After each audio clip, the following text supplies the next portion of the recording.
आपको कराऊंगा Maharashtra state board की क्लास 6। इसमें मैं आपको पूरी एक्सरसाइज कराने वाला हूँ। Fill in the blanks, match the following, question answers सब कुछ कराऊंगा। तो चलिए वीडियो शुरू करते हैं। पहला है फिल इन द ब्लैंक्स। जो हमारी ओजोन की लेयर होती है वो हमारे अल्ट्रा वायलेट रेज को एब्जॉर्ब कर लेती है। ये अल्ट्रा वायलेट रेज सन से निकलती हैं और हमारी अर्थ तक पहुंचती हैं। ये बहुत ही हार्मफुल होती हैं और हमें स्किन कैंसर तक कर सकती हैं। दूसरा पॉइंट है, हमारे जो टोटल वाटर है अर्थ का, उसमें से केवल 0.3% ही फ्रेश वाटर है, यानी मीठा पानी है। दोनों ही हमारे बायोटिक और एबायोटिक कंपोनेंट प्रेजेंट होते हैं हमारी सॉइल में।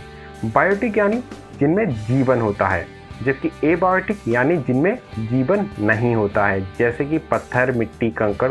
दोस्तों वीडियो थोड़ा सा लंबा है क्योंकि डिटेल में चीज़ों को समझाया है। चीज़ें थोड़ी टाइम लगता है लेकिन अच्छी हो तो फ़ायदेमंद होती हैं।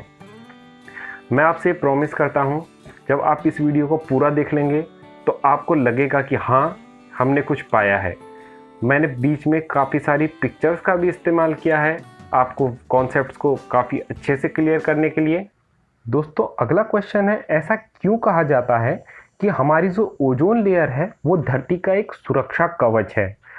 दरअसल में ओजोन लेयर हमारे स्ट्रेटोस्फेयर के निचले भाग में पाई जाती है। स्ट्रेटोस्फेयर एटमॉस्फेयर की एक परत का नाम है। सूर्य से आने वाली हार्मफुल अल्ट्रावायलेट रेज जब हमारे एटमॉस्फेयर से धरती के अंदर आ रही होती हैं तो ओजोन लेयर उनको एब्जॉर्ब कर लेती है, जिसके कारण वो हम तक नहीं पहुंच पाती और हम स्किन कैंसर जैसी भयानक बीमारियों से बच जाते हैं। ऐसा क्यों कहा जाता है कि पानी जीवन है, यह जल ही जीवन है। पानी हमारे लिए बहुत ज़्यादा ज़रूरी है। पानी हमारे लिए पीने के लिए, खाने के लिए, नहाने के लिए, कपड़े या बर्तन धोने के लिए, घर में साफ सफाई करने के लिए और भी कई सारे कामों के लिए यूज़ किया जाता है।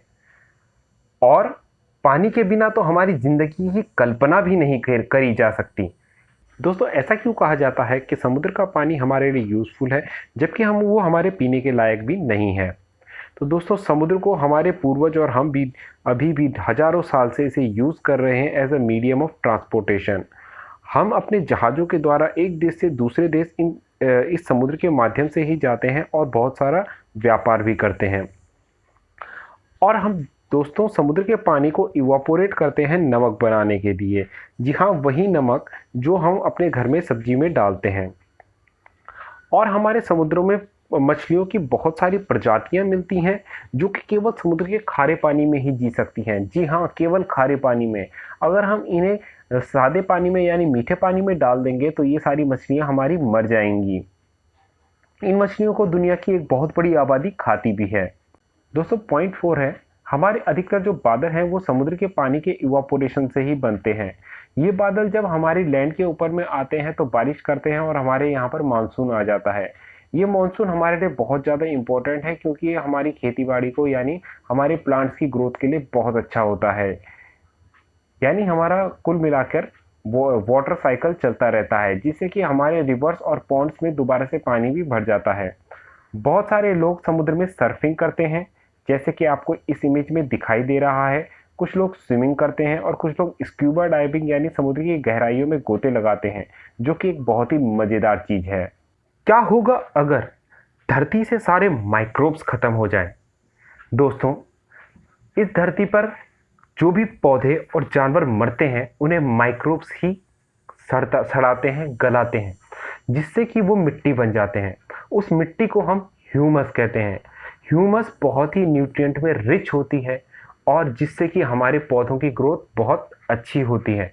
अब जब माइक्रोब्स ही नहीं रहेंगे तो ह्यूमस ही नहीं बनेगी, क्योंकि हमारे प्लांट्स और एनिमल्स सड़ेंगे, गलेंगे ही नहीं। और उसके बाद में अगर मिट्टी में ह्यूमस ना हुई तो न्यूट्रिएंट्स नहीं होंगे, और न्यूट्रिएंट्स ना हुए तो हमारे प्लांट्स की ग्रोथ अच्छे से नहीं होगी, और प्लांट्स ही अच्छे से ग्रो नहीं करेंगे तो हमें खाने के लिए मिलेगा क्या? तो अंततः हमें बहुत नुकसान होगा। क्या होगा अगर हमारे आसपास में गाड़ी, मोटर और फैक्ट्रीज लगातार बढ़ते चले जाएं? इसे जानने से पहले हमें ये जानना होगा कि हमारी जो गाड़ी मोटर है वो फ्यूल्स का यूज़ करते हैं अपने चलने के लिए। ये फ्यूल्स क्या होते हैं? कोल और पेट्रोलियम फ्यूल्स कहलाते हैं। जब कोल और पेट्रोलियम जलते हैं तो वो बहुत सारी हार्मफुल गैसेस छोड़ते हैं। ये हार्मफुल गैसेस हमारी सीधा हवा में मिल जाती हैं, जिससे कि एयर पोल्यूशन होता है।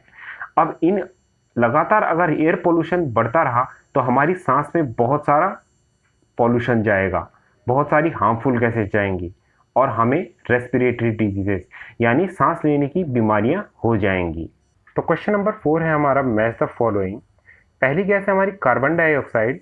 दोस्तों, पौधे कार्बन डाइऑक्साइड का इस्तेमाल करके अपने लिए फोटोसिंथेसिस के समय में खाना बनाते हैं। फोटोसिंथेसिस क्या होती है? जब हमारी सनलाइट पत्तों पे पड़ती है तो बगल में से कार्बन डाइऑक्साइड लेते हैं और वाटर जड़ों में से लेते हैं, जिससे कि कारण वो अपना फूड बनाते हैं। ऑक्सीजन, तो हम कार्बन डाइऑक्साइड को मैच कर लेते हैं अपना प्लांट के फूड प्रोडक्शन से। अगली गैस है हमारी ऑक्सीजन। ऑक्सीजन हमारी कंबशन में यूज़ आती है। कंबशन क्या होती है?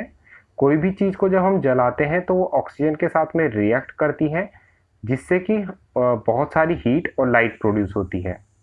इसी को हम कंबशन कहते हैं। अगला है हमारा वाटर वेपर। वाटर वेपर हमारे रेन के लिए रिस्पॉन्सिबल होते हैं।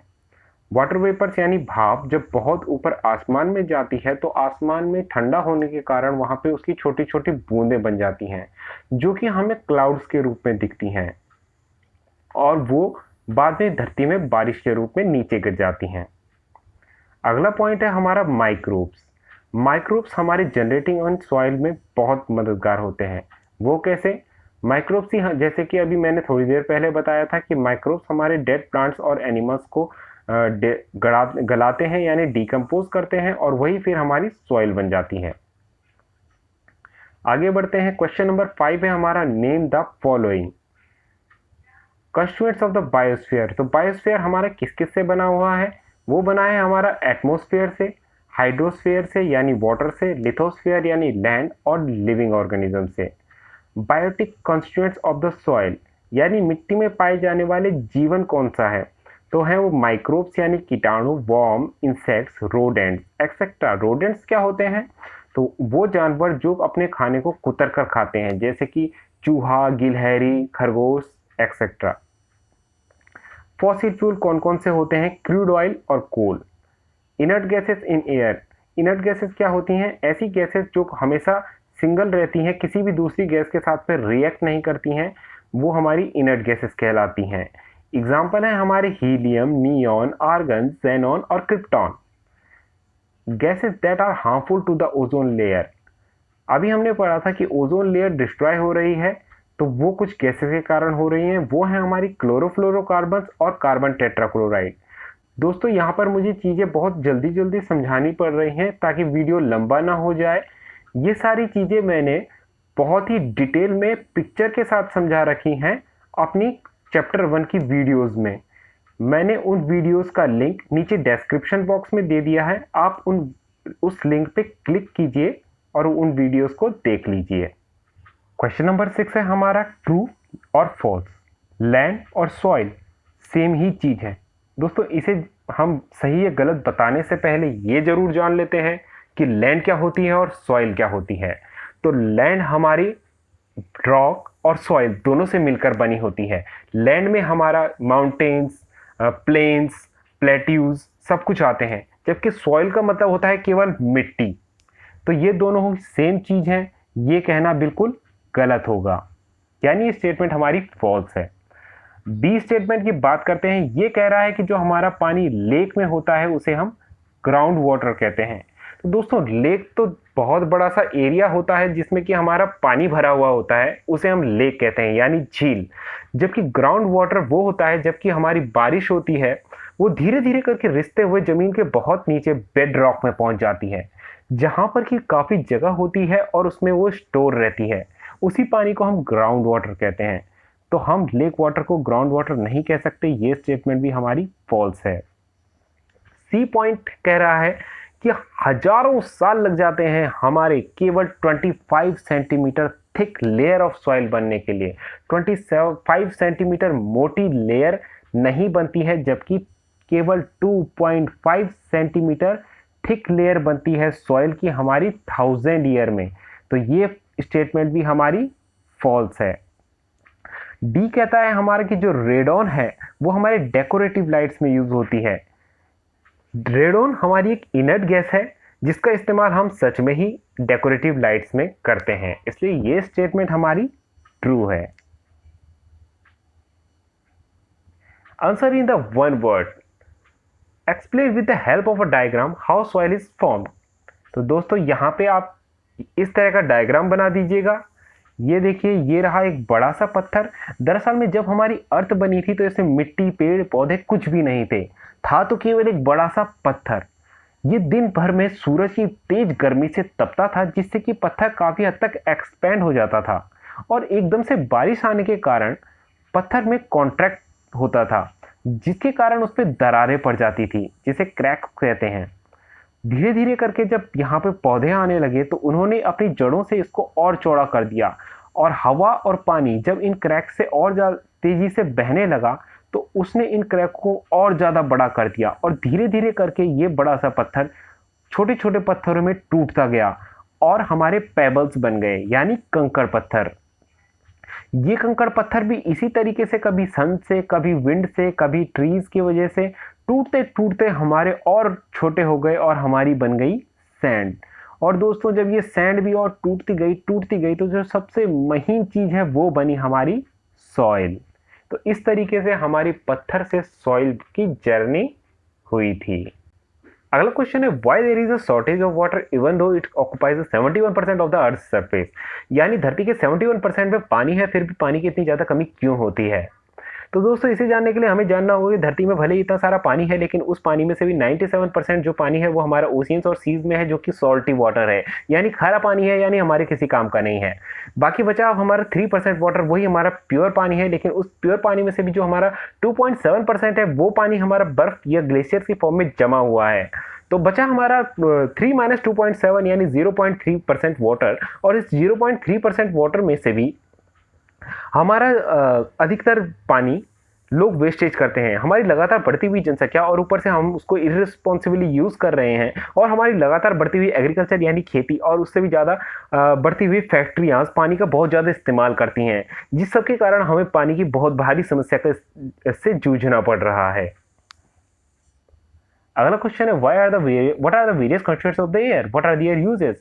यानी हवा में क्या क्या कौन कौन सी गैसेस मिलती हैं और उनके यूजेस भी बताइए। तो हमारी हवा बहुत सारी गैसेस से मिलकर बनी है, जैसे कि nitrogen, oxygen, carbon dioxide, nitrogen dioxide, sulphur dioxide, inert gases, water vapours और डस्ट पार्टिकल्स। तो दोस्तों चलिए आइए एक एक करके जानते हैं इन सारी गैसेस के यूजेस। पहली गैस है हमारी नाइट्रोजन। हमारे प्रोटीन रिच फूड है, जैसे कि दालें, दूध और अंडा, इनमें हमारी प्रोटीन बहुत ज़्यादा मात्रा में मिलता है। ये प्रोटीन हमारा नाइट्रोजन से ही बना हुआ होता है, और नाइट्रोजन गैस का इस्तेमाल हम करते हैं अमोनिया को बनाने में। अमोनिया क्या होता है, हमारे घर में और फर्टिलाइजर में, खेतों में जो फर्टिलाइजर डाला जाता है, और हमारे घर में साफ सफाई में जो हम लिक्विड यूज़ करते हैं उसको हम अमोनिया ही कहते हैं।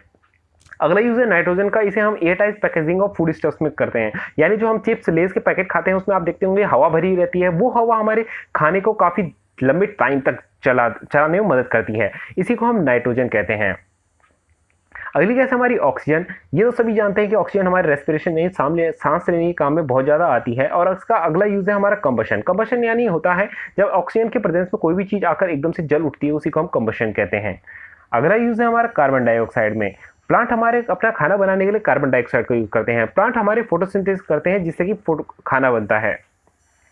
अगला यूज होता है हमारा कार्बन डाइऑक्साइड का फायर एक्सटिंग्विशर्स में, यानी आग बुझाने में।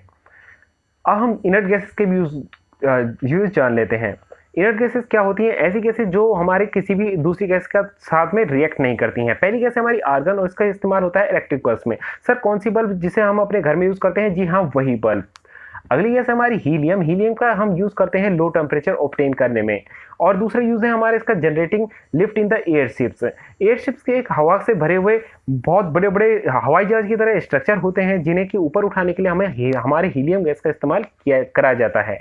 अगली गैस हमारी नियॉन। नियॉन का इस्तेमाल हमारा डेकोरेटिव लाइट्स या स्ट्रीट लाइटिंग में किया जाता है। डेकोरेटिव लाइट्स यानी जो हम कभी बाजार में जाते हैं तो हम दुकानों के आगे रंग बिरंगी लाइट जली हुई देखते होंगे, जिसमें कि उनका नाम लिखा होता है या फिर उनके आने का टाइमिंग वगैरह सारा लिखा हुआ होता है, उसमें हमारी नियॉन गैस का ही इस्तेमाल होता है। या अपनी जो पुराने ज़माने की हमारी स्ट्रीट लाइट्स होती थी, जो येलो येलो सी लाइट होती थी, उनमें भी हमारे नियॉन गैस का ही इस्तेमाल होता था।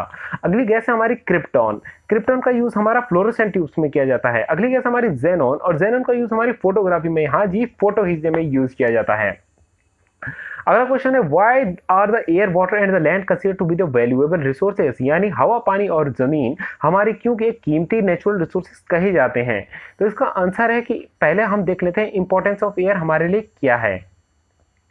कि जो भी हमारे लिविंग वर्ल्ड है is sustain due to the balance between the various constituents of the air. दोस्तों हमारी जो जितनी भी जिंदगी चल रही है वो एयर के जो अलग अलग अभी हमने गैसेस पढ़ी उनके बीच में बैलेंस के कारण ही चल रही है। एग्जाम्पल से समझते हैं, जैसे कि अगर हमारे ऑक्सीजन की कमी हो जाए तो हमारे बहुत सारे जानवर मर जाएंगे, और जहाँ अगर हमारे कार्बन डाइऑक्साइड की भी कमी हो जाए तो बहुत सारे प्लांट्स मर जाएंगे। इसलिए सारी चीज़ों को बैलेंस में रहना बहुत ज़्यादा जरूरी है। Atmosphere is very important filter. It allows the light and the heat of the sun to reach the earth, which is necessary for the life, but it does not prevents the harmful elements from reaching the earth. यानी atmosphere यानी हवा होती है जो, वो हमारे एक filter की तरह काम करती है। ये लाइट और हीट को तो अर्थ के अंदर आने देती है, जो कि हमारे लिए यूजफुल है, लेकिन वही जो हार्मफुल चीज़ें हैं जैसे कि बड़े बड़े मेटियोर्स या फिर अल्ट्रावायलेट रेज, उनको हवा में ही रोक लेती है, जिसके कारण हमारे अर्थ में लाइफ बची हुई है। अगला इंपॉर्टेंस हम जानेंगे वाटर का, यानी पानी का। पानी हमारे जानवरों के खून में और पौधों के रस में पाया जाता है। यह हमारे लिए बहुत ज़्यादा इंपॉर्टेंट होता है। हम ये भी कह सकते हैं कि कोई भी जानवर हमारे बिना पानी के नहीं जी सकता है। अगला इंपॉर्टेंस है लैंड का। All terrestrial animals including man live on the land, यानी सारी ही जमीन पर रहने वाले जानवर, यहाँ तक कि इंसान भी केवल लैंड पर ही रहता है। हम उसमें अपना लैंड पे अपना घर बनाते हैं, रोड बनाते हैं, बहुत सारी बिल्डिंग्स बनाते हैं। हम इसे यहाँ पे माइनिंग करते हैं ताकि हम एक्सपेंसिव सोना चांदी धरती से निकाल सकें, और हम इसे अपने जानवर यहाँ पर जंगलों में चराते हैं जो कि लैंड पे ही उगे हुए होते हैं, और हम इसमें बहुत सारी खेती भी करते हैं ताकि हमारे खाने की चीज़ें हम प्रोड्यूस कर सकें। तो हम अब जैसे कि हमने जाना कि लैंड, वाटर और यूज़ के हमारे इतने सारे रिसोर्सेज हैं, तो ये तो कोई भी आसानी से समझ ही जाएगा कि लैंड, वाटर और एयर हमारे बहुत ही एसेंशियल नेचुरल रिसोर्सेज हैं। दोस्तों वीडियो आपको अच्छी लगी हो तो इसे लाइक कर दीजिए, शेयर कर दीजिए, और मेरे आने वाली वीडियोज़ की नोटिफिकेशन पाने के लिए इस चैनल को सब्सक्राइब करके बगल में बेल आइकन भी जरूर दबा दें।